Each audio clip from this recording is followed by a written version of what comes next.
నమస్కారం అండి. మాది పోలేపల్లి. నా పేరు రాములు, తండ్రి పేరు ఎల్లప్ప.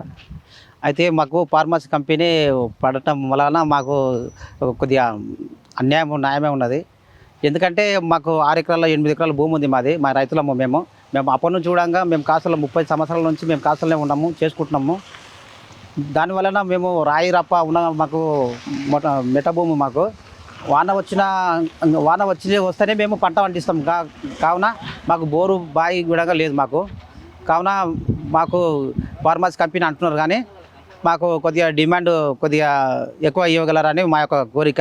ఇంకోటి ఏంటంటే, ఇది మేము రైతులము పోరాడుతున్నాం కాబట్టి మాకు ఎంతైనా నష్టం కొద్దిగా ఎక్కువ ఇవ్వగలరని మా యొక్క కోరిక ఉంటుంది. కానీ కాకపోతే ఈ మధ్యలో ఏంటంటే, ఈ మధ్యలో వాళ్ళు పార్టీ వాళ్ళు వచ్చి అది ఇది అంటే డిమాండ్ చేసి అదంటే గెలిపించుకోము, అది ఇచ్చుకోము, అది మంచిగా ఉండదు. రైతులని ఇబ్బంది పెట్టి అల్లకొల్లగా చేయకుండా అని నా యొక్క అభిప్రాయము. బలవంతంగా అయితే తీసుకోలేదు. మాకు ఇష్టపూర్వకంగా మాట్లాడి కూడా మీకు భూమి పోతుందా లేదా అని ఒకసారి 2 సార్లు కూడా మాకు చెప్పారు, పదే చెప్పారు.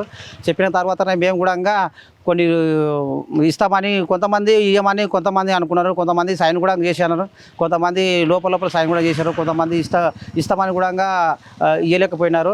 ఇంకోటి రాజకీయం వలన ఇక్కడ కుట్ర వల్ల దానివల్ల ఇంకోటి ఏంటంటే, అది ఎవరెవరో చేస్తున్నారో ఎక్కడ చేస్తున్నారో తెలియదు. కానీ మాకైతే రైతులకైతే అన్యాయం చేయకూడదు, న్యాయం చేయాలని నేను కోరుతున్నాను. నా పేరు రాములు.